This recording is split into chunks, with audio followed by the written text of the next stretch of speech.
Hello, Robert Wallace here. I'm going to go through a few quick things that I think will instantly improve your relationship to the law of attraction as a spiritual or Christian person.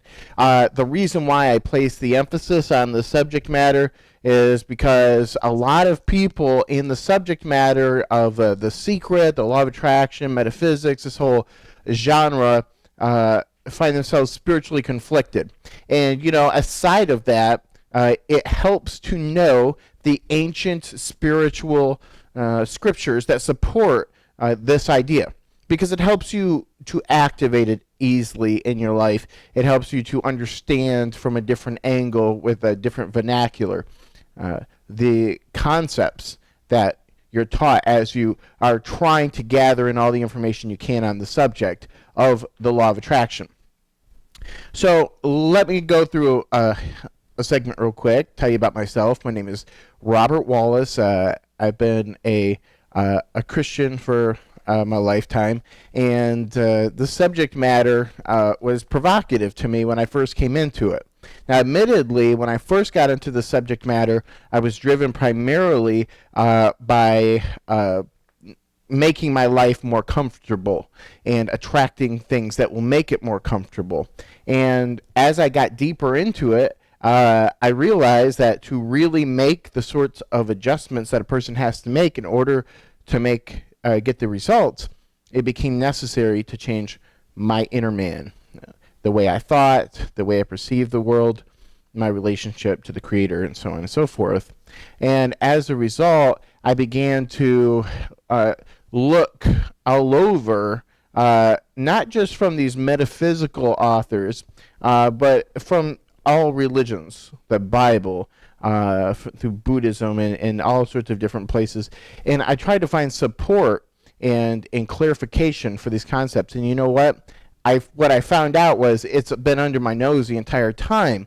And what seems to happen, though, is that we get these concepts in front of us, we take them for granted, and a lot of times we discard them and we go looking for something new, some new doctrine, some new spiritual philosophy.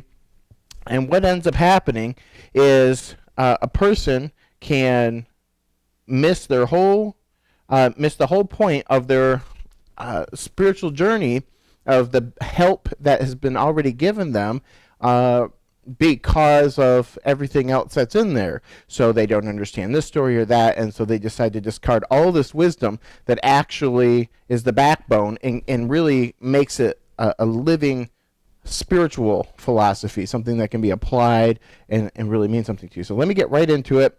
I'm calling this Law of Attraction Bible Proofs. And whether you're a Christian or not, you're going to appreciate this, I'm sure. But if you are, you're going to appreciate it doubly, because a lot of Christians have no idea why they're not getting the things they pray for. And that's really what this boils down to, is that the law of attraction is prayer. To pray is to summon into your life through a request that you put out to God, or the universe at large.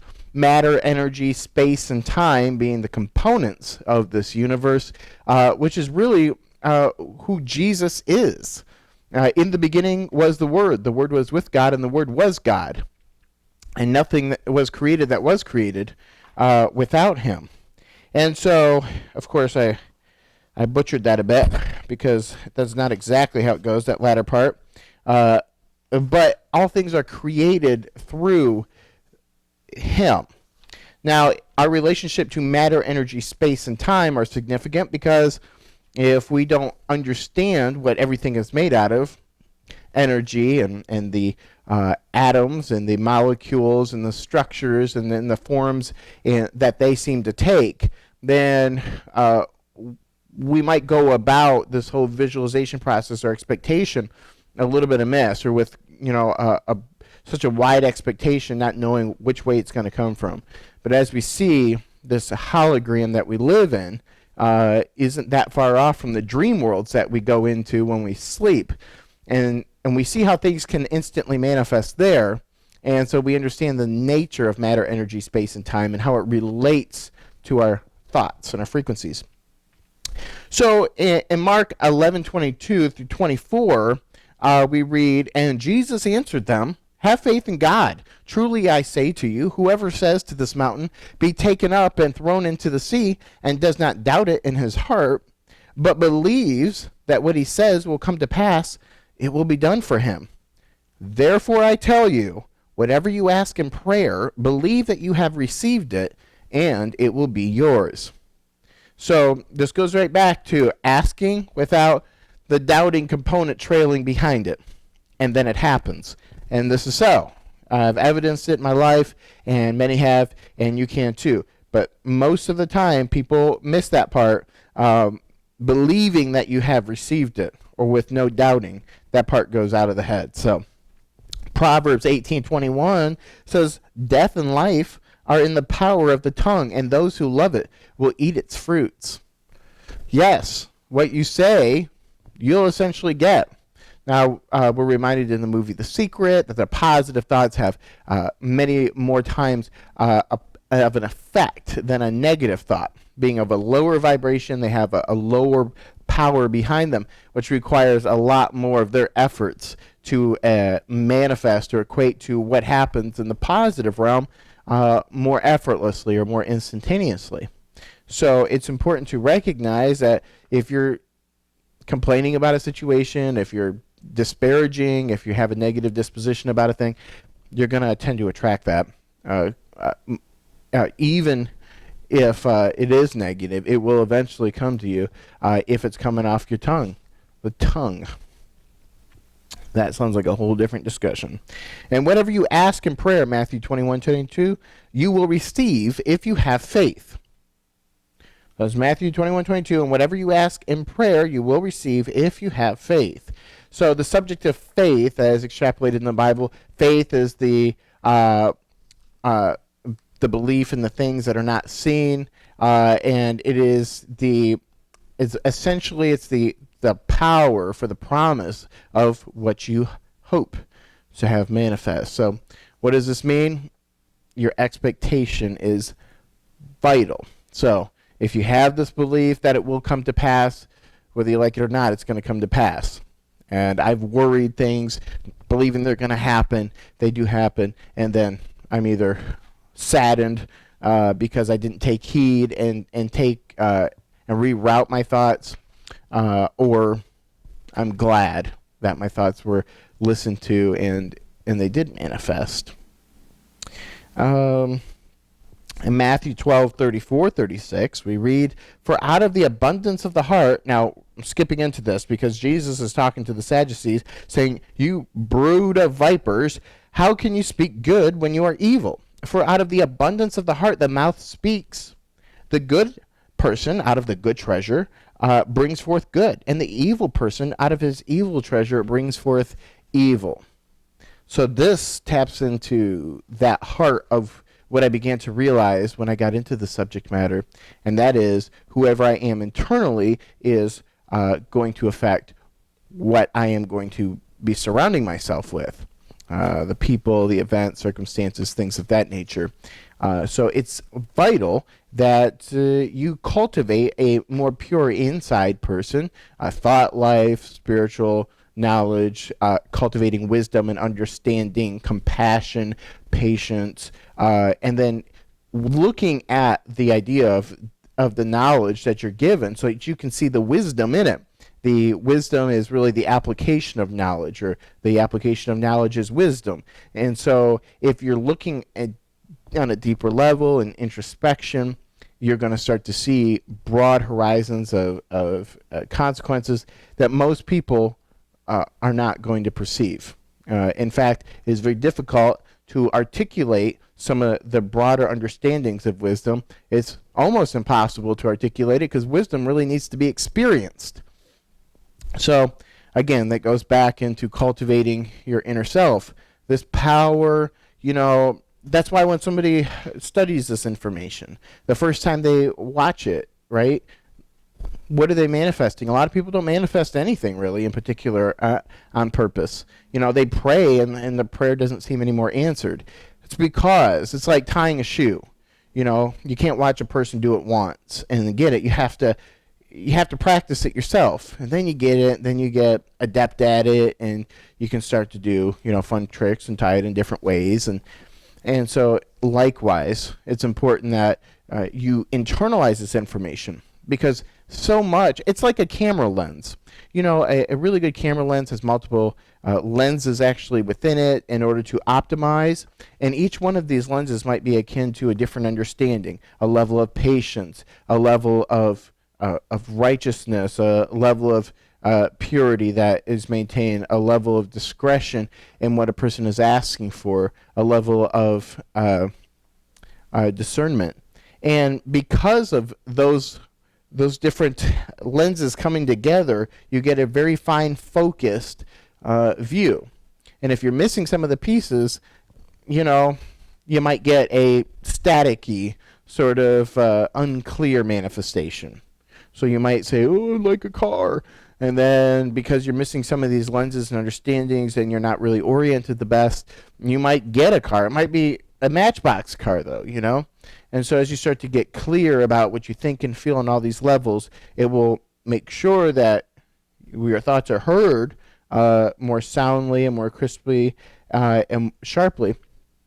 And it will also speed up the manifestation, because you're going to instantly position yourself emotionally, mentally, while you're asking, so that you can receive them more quickly. And that is important, because if you are not situated emotionally, which I think is a big one, I know is a big one, that's really what so much of this comes down to. A person can be unable to speak, okay, and yet they can still use their thoughts and bring in circumstances into their life. The thoughts, the feelings, working together. So if you have angry feelings about a thing, that's going to impact your relationship to it. It's going to impact what the outcome of your relationship with it. If you have happy or loving feelings about it, you'll bring about a happier, more loving situation or setting surrounding the thing of your discussion. Romans 10:17 says, so faith comes from hearing, and hearing through the word of Christ, or by the word of God. So, what this comes down to is your communication to the spiritual realm, to your spiritual self, to your religion, your spiritual philosophy. This is going to enhance your connection to the infinite. So it's quite important that you're studying some spiritual philosophy. Particularly Christianity is a very strong way to go. In fact, as a Christian and from a biblical perspective, I advocate this because it is the understanding that Jesus is the only way that a person can get to heaven. Jesus being the Logos, the Word, you could say matter, energy, space, and time, but our relationship to it is one thing, but the significance of it is that there's an atonement factor you're not going to find with other religions. This deals with your bad karma, your past debt, your sin debt, and if you don't handle that, that can actually follow and hinder you and prevent you from, with a clear conscience, being able to ask for something with the expectation of receiving it. You still have this stuff lingering around you. It's still cluttering up your mind. And through a repentance and through this discussion with God after the acceptance of Jesus, the atonement for that past sin, you are able to make a request, and it is able to be heard, because even the prayers of a sinful man are an abomination unto the Lord, according to Proverbs. Now, that's according to somebody who listens and hears and turns away. So I should actually quote that correctly. Whoever hears instruction and turns away from it, even his prayers are an abomination unto the Lord. Because we're all sinners, but if you hear the instruction and you decline to heed it or to listen to it, and then you still go and ask for the stuff anyway, do not think that your prayers will be answered. Matthew 7:7, ask and it will be given to you. Seek and you will find. Knock and it will be open to you. Very, very true. It's very, common along these ideas. And Luke 8:48, and he said to her, daughter, your faith has made you well. Go in peace. Remember, this is the woman who had the the issue of blood, and she had menstrual issues, and she touched, and was it that she touched because she believed? And that belief is the same belief that's going to get you your healing. It's the same belief that's going to bring you the circumstances that you need in order to have a more peaceful life, okay? Because it's not just spiritual things, which I really think that this is the true heart of this whole matter, because you can have all the things in the world. You could be born into beautiful material things, but your inner man could be suffocating and dying. And that's really what this is going to boil down to. How is the inner man? Are you happy on the inside? I read something recently. It said, can money buy you happiness? Yes, only up to $75,000 a year. Now, obviously, money cannot buy you happiness. It's your perception of your circumstances and what you choose to think and believe about them. That's really going to determine how you feel and whether you're going to be happy.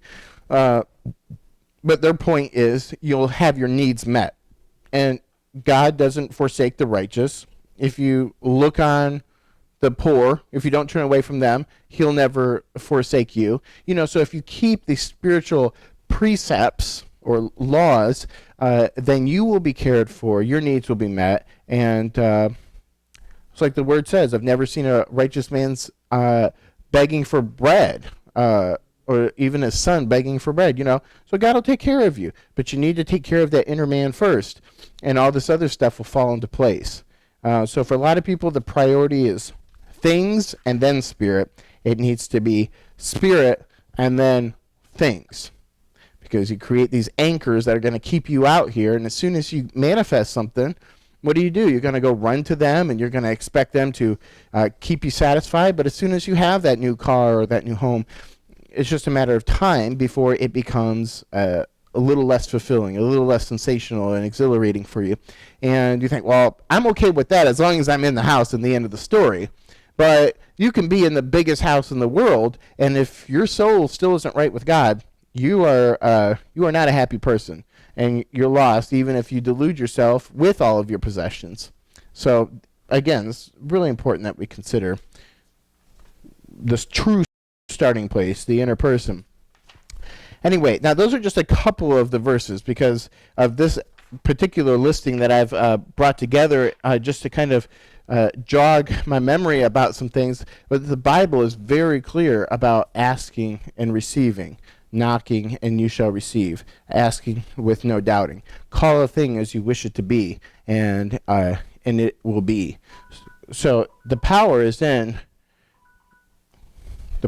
your hands to make this thing right. So all right. Anyway, that's my suggestive advice if you're trying to contemplate where this all fits in your spiritual life, or if there's any connection with the spiritual world, or if you're going to have to straight up go all occult to learn this sort of information, which I assure you is not the case. Now, in my personal studies, I found that reading a wide variety of religious books and things like that has broadened my perspective. But what it's really done is enhance or built up my confidence in the Bible, because it's all in there. The problem is most people aren't applying it verbatim. They're not really doing it. They're only, halving it, half doing it. And as a result, they're not getting the results. And then they say, well, then it doesn't work. And so then they want to go apply these other methods, and they get into witchcraft and all sorts of things. So you don't have to go off the deep end in order to have your prayers answered and to have the life of your dreams manifest. So, all right, well, that's all for today. Thank you.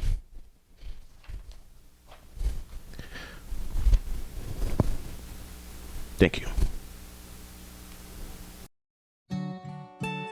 Christian consciousness, metaphysics, mind, body, spirit. Getting to the bottom of our meta history. The New Precept video blog.